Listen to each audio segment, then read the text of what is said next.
Ugh. Here it is. Oh boy, my bit of a bummer lately. You know, my next door neighbour died of cancer a few months ago. Another one of my cousins died last week from pancreatic cancer. She was about the same age as me. And my favourite cousin Frank Thornhill died last year from pancreatic cancer. Yeah, and today we hear dear old Charlie's gone. I know it's been coming for quite a while. I could feel it in my bones, like I'm getting close to the end myself. So, I kept, it's been on my mind for months. I'm going, who's going to go first, Bill or Charlie? Bill or Charlie?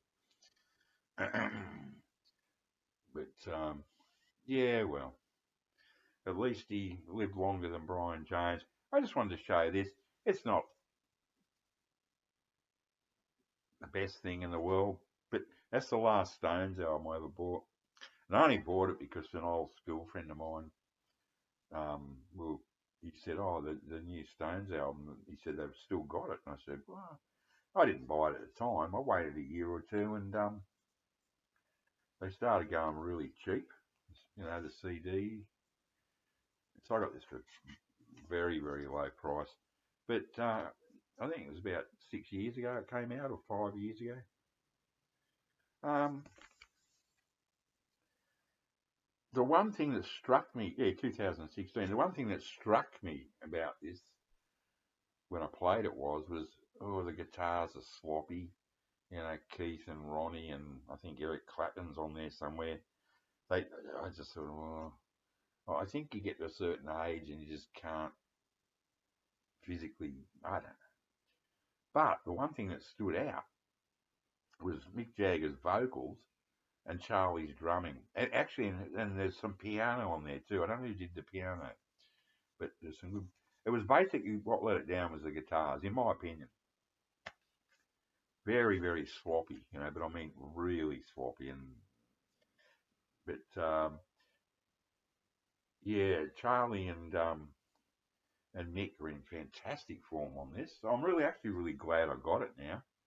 I'm going to play this tonight. We'll have a few red wines to celebrate dear old Charlie, or what was his real name? Robert, I think.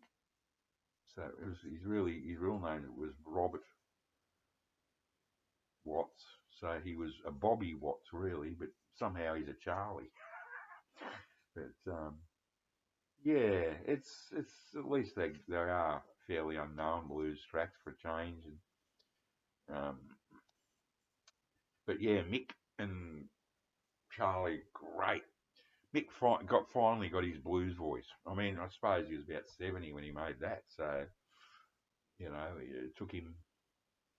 But Charlie's on, basically you could have just had Mick and Keith, Mick and Charlie with a bit of piano and just pissed the guitars off.